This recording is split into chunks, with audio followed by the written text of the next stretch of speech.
Welcome to another installment of Donning the Armor.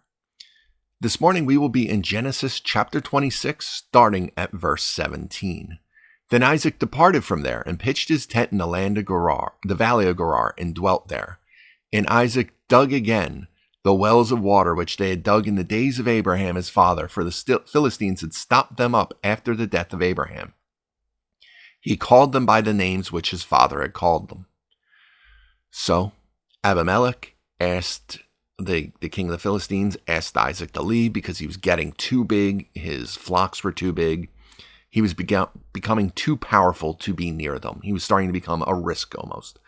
So Isaac peaceably departed, went to the valley of Gerar. He dwelt there. And because the Philistines, after Abraham died, stopped up all the wells, now Isaac is starting to have them dug back up. And he's just renaming them the same thing. So basically Moses is reiterating like all the things that they had been called before, they're being called again now. Also, Isaac's servants dug in the valley and found a well of running water there.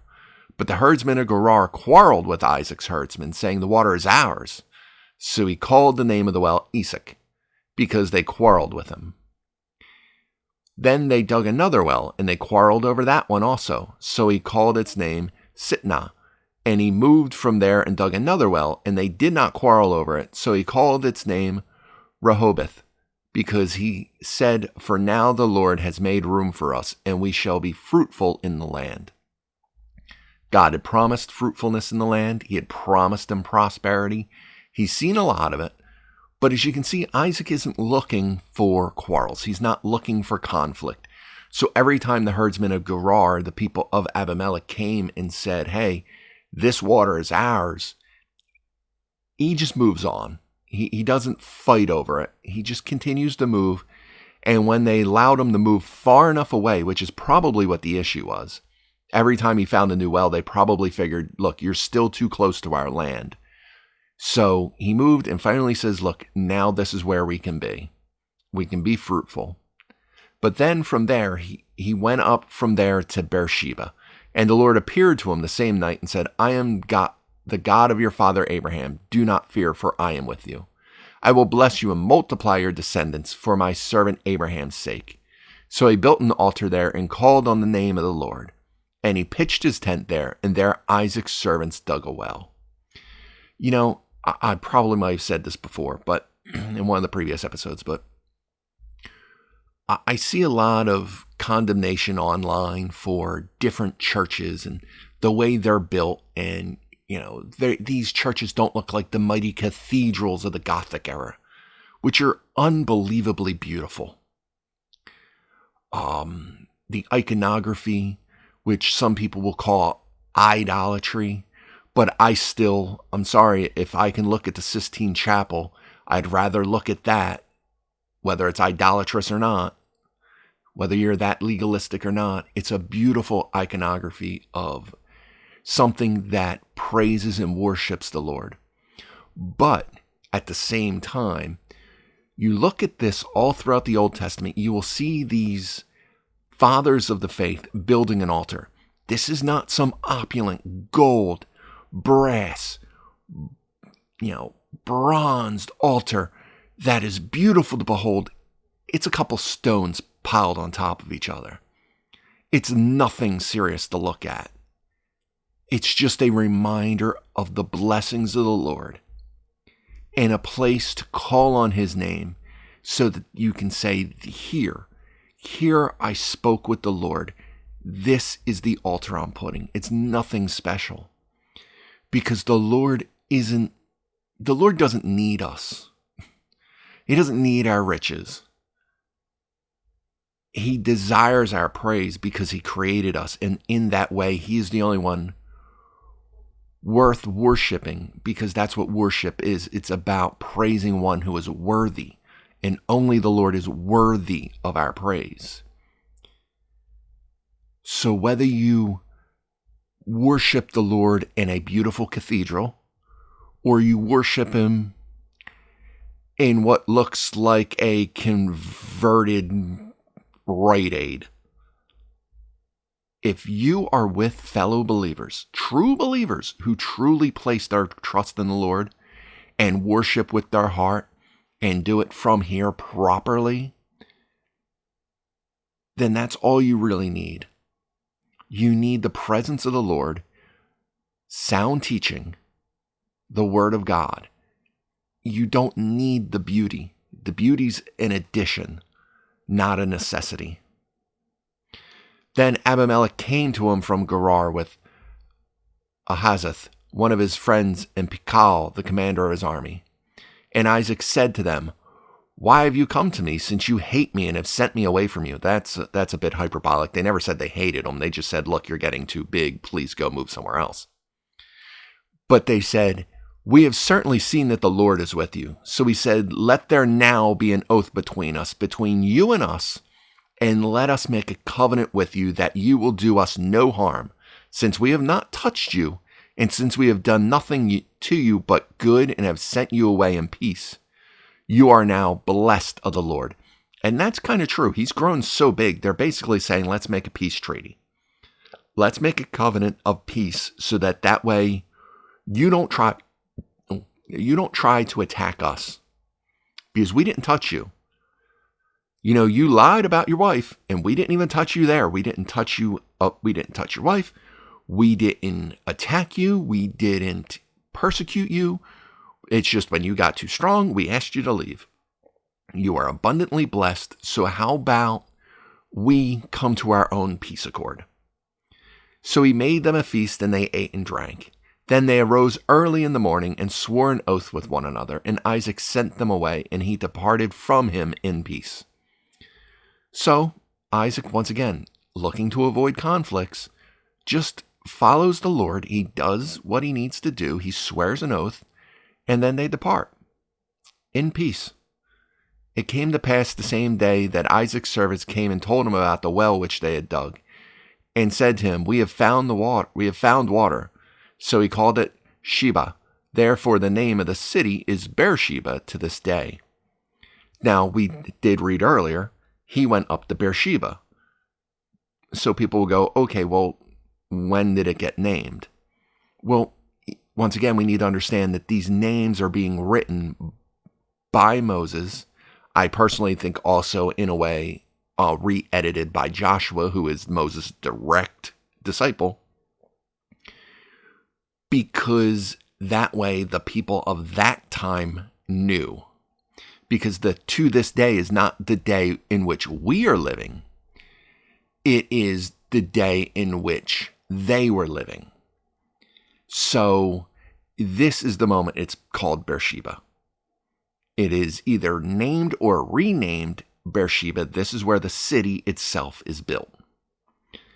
When Esau was 40 years old, he took his wives, Judith, the daughter of Beri the Hittite, and Bismath, the daughter of Elon the Hittite, and they were a grief of the mind to Isaac and Rebekah. So here we see Esau, once again, also 40 years old, and you would assume his wives, the daughter of Beri and the daughter of Elon, probably, once again, around 18, 16, 20, because there is an age gap. We already spoke about this. Now we go to chapter 27. Verse 1, Now it came to pass when Isaac was old and his eyes were so dim that he could not see, that he called Esau his older son and said to him, "My son." And he answered him, "Here I am." Then he said, "Behold, now I am old. I do not know the day of my death. Now therefore, please take your weapons, your quiver and your bow, and go out to the field and hunt game for me, and make me savory food such as I love, and bring it to me that I may eat, that my soul may bless you before I die." We know Isaac lives like another 25, 30 years. So he's not that close to death. But still, he has a request for his son. Please go forth. Please go hunt some game that I love so much. I'm old.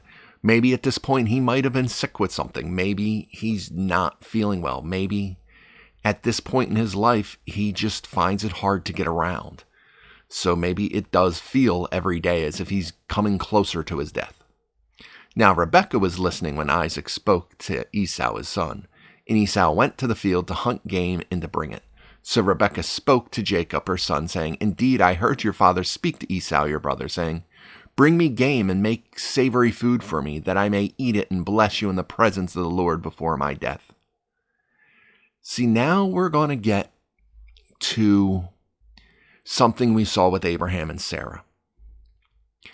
And that is knowing the promises of the Lord and thinking it's on you to bring them about. Being impatient about the Lord's timing and thinking you are the one that needs to bring about his blessings. Now therefore, my son, obey my voice according to what I command you. Go now to the flock and bring me from there 2 choice kids of goats, and I will make savory food from them for your father, such as he loves. Then you shall take it to your father that he may eat it, that he may bless you before his death. Remember, she was told by God when she was having a stubborn pregnancy that you, the younger son, will be blessed above your older brother. She remembers that. She remembers Jacob being the one who was promised the blessing over his brother. Now Isaac's getting ready to bless Esau, and she thinks, oh no, that's not the way God wanted it. I need to change what happens so that it comes about the way God had promised, instead of allowing God to work out his promises. And Jacob said to Rebekah's mother, Look, Esau my brother is a hairy man, and I am smooth-skinned man. Lucky. Perhaps my father will feel me, and I shall seem to be a deceiver to him, and I shall bring a curse on myself and not a blessing. See, Jacob's going, look, I've done this trickery before, but what happens if this fails? He's almost not even saying, we shouldn't do this. This is deceitful. I shouldn't do this at all. But he's actually thinking about how the plan could fail, more than just thinking about why it should not even be done, period. But his mother said to him, Let your curse be on me, my son. Only obey my voice and go and get them for me. And he went and got them and brought them to his mother, and his mother made savory food such as his father loved. Then Rebekah took the choice clothes of her elder son Esau, which were with her in the house, and put them on Jacob, her younger son, probably old clothes that were to be washed. It's not like they had washing machines. They had to do it the hard way. And she put the skins of the goats on his hands and on the smooth part of his neck. Then she gave the savory food and the bread, which she had prepared, into the hands of her son Jacob. So she is making his hands, his arms, the back of his neck feel like they're hairy with goat's wool. And he's got Esau's clothes on, and now she wants him to bring the food in. So he went to his father and said, My father. And he said, Here I am. Who are you, my son? His eyes might not be working, but his ears are working. He's still got his sense of hearing. Jacob said to his father, I am Esau, your firstborn. I have just done as you told me. Please arise, sit and eat of my game, that your soul may bless me.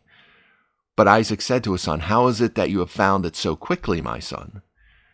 See, all this that Jacob and his mother did was not quick. They had to slaughter the goats.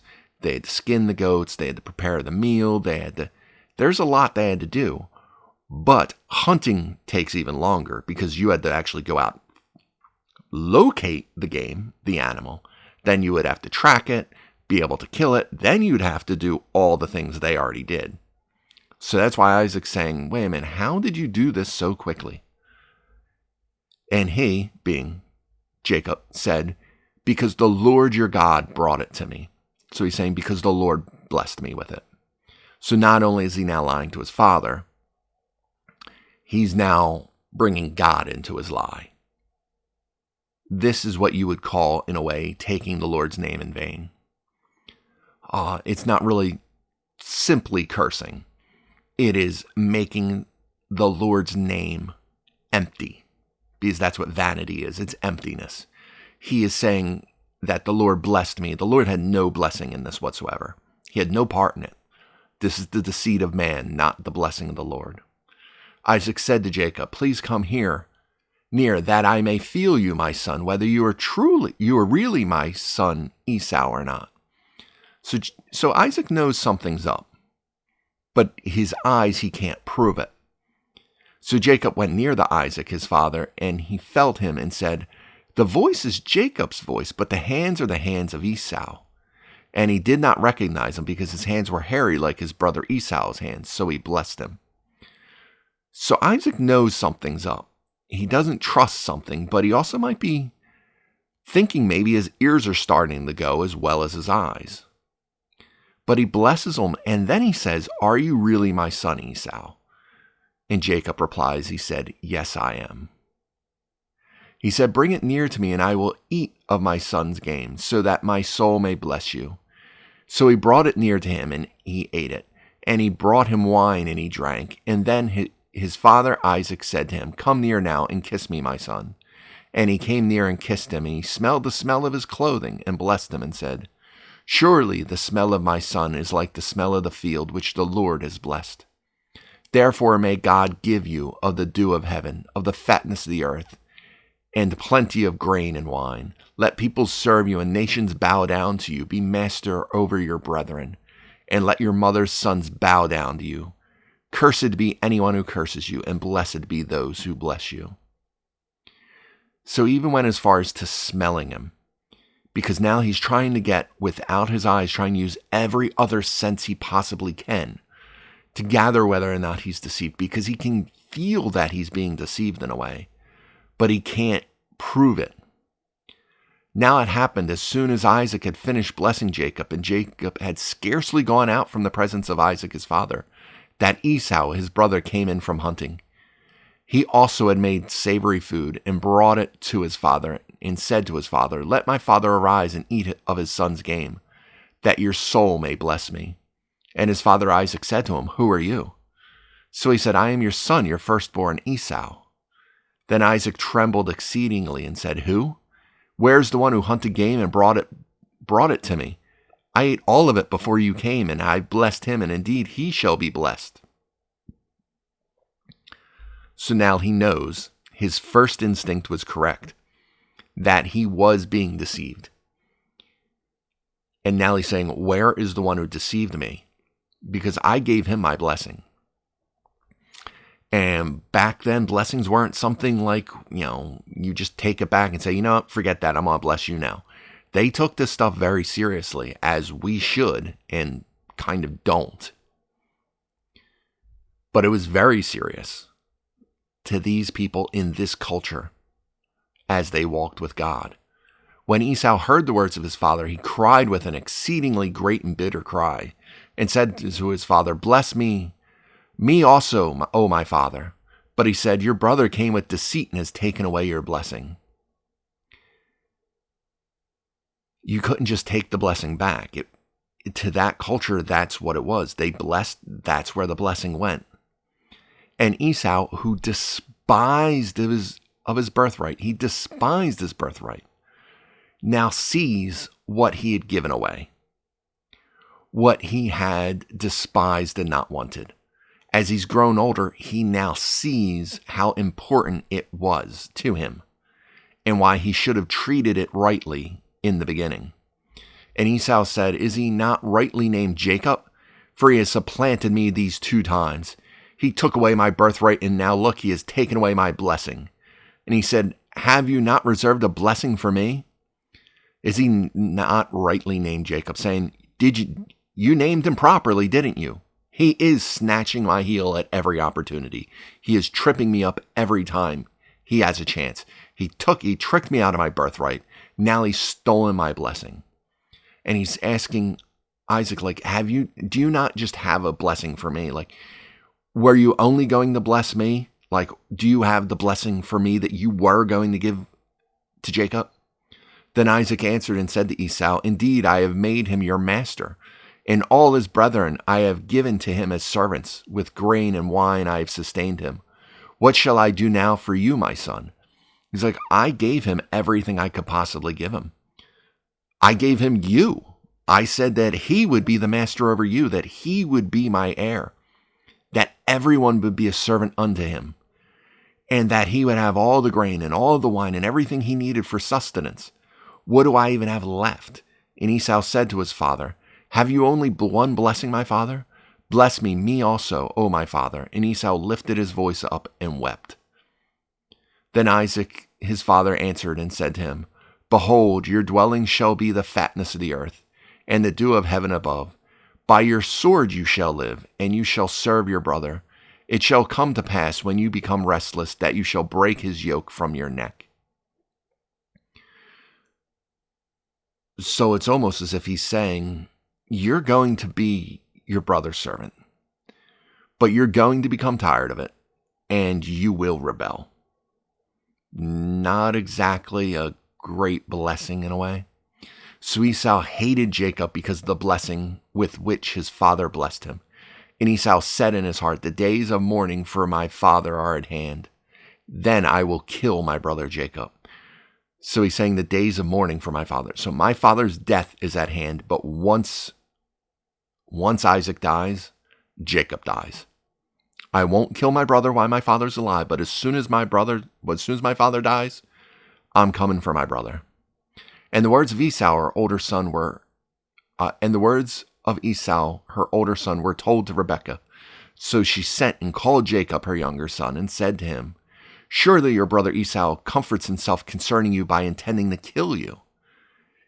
Now therefore, my son, obey my voice, arise, flee to my brother Laban in Haran, and stay with him a few days until your brother's fury turns away, until your brother's anger turns away from you, and he forgets what you have done to him. Then I will send and bring you from there. Why should I be bereaved also of you both in one day? Basically saying, Esau's going to hate me so much. Why would I feel as though I lost both children in the same day?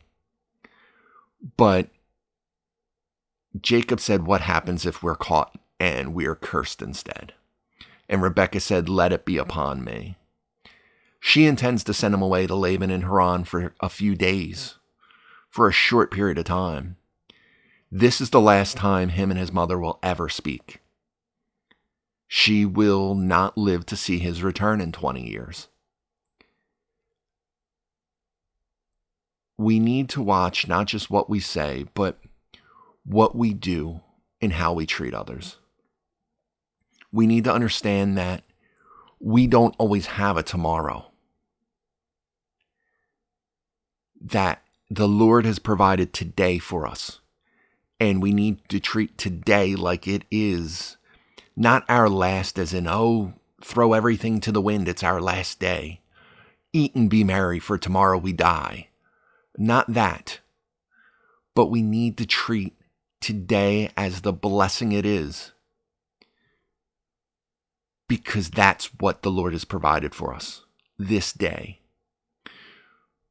And Rebekah said to Isaac, I am weary of my life because of the daughters of Heth. If Jacob takes a wife of the daughters of Heth, like these who are daughters of the land, what good will my life be to me? So then she further lies. She now goes and makes an excuse for why he needs to go to Laban, for why Jacob needs to leave. Not telling her husband and confiding that it's because of the wrath of Esau, because the deceit that she and Jacob enacted on their family, but it's because of her daughters-in-law. Now, I'm sure maybe she didn't like her daughters-in-law, but that's not the reason. That's not why this is truly going down. It's because she wants to protect her favorite. The Lord provides each day for us. He provides it. That is it. You know, we will often hear as followers of Christ, people say, well, how come I should live a good life? How come I should bother? I'm 18, I'm 19, I'm 20. Why should I bother coming to Christ now? If he's going to forgive me of all my sins, why shouldn't I just wait? Just wait until I'm on my deathbed to come to Christ. And the answer for that is very simple. We don't know when our deathbed comes. We don't know what tomorrow holds. We know what today has. So this is the day we are to act. This is the day we are to be Christ-like. This is the day we are to trust in him, because tomorrow is unknown and tomorrow may be too late. Now, as I mentioned, this ploy by Rebekah with Jacob is to bring forth the blessing on Jacob that was promised to him by God, that he would be blessed above his brother. Now, for those who are more Calvinistic and believe that we are almost marionettes at the mercy of God, it becomes, well, how does God prophesy? Does God prophesy by saying what is happening? Is he saying what he is going to force us to do? Or is God explaining to Rebekah in that moment while she is pregnant what is going to happen, because he already knows what she's going to do? God is the Alpha and the Omega, as Jesus called himself in Revelation. God lives outside of time, meaning he lives in the past, in the present, and in the future all at the same moment. He knows everything that will occur because all things are the present to him. So as Rebekah is going to God and praying to the Lord, asking the Lord, why, Lord, if everything is okay with my pregnancy, why do I feel the way I feel? Why do I feel like my sons are at war in my belly? And he says, well, you will give birth. Your sons will have success. They will prosper. The younger will serve the older will serve the younger. The younger will be above the older. Because God already knows what she's going to do. God knows the deceit for which Rebekah is going to play out on her husband Isaac. But it always comes in the fact that we need to trust in the Lord. We need to trust that he has a better plan than we have. And once again, we see humans trying to carry out and ensure the blessings of the Lord in their lives. The blessings that the Lord had already promised. But they were too impatient to allow to happen in his timing. They wanted to do it on their own. And God, because he loves us enough to give us free choice and free will, allows us the latitude to do those things. Unfortunately, those things have consequences. And for Rebekah and Jacob, their consequence is never getting to see each other again. That was her favored son. And because of her deceit, she never gets to hug him again, never gets to see him again in this worldly realm, this earthly realm. So, trust in the Lord. Place your trust in him today. Carry out his will for your life. And trust in his timing. But anyway, that's where we'll end for today. I hope you enjoyed this installment of Donning the Army. I hope to see you again next time. But until then, be blessed.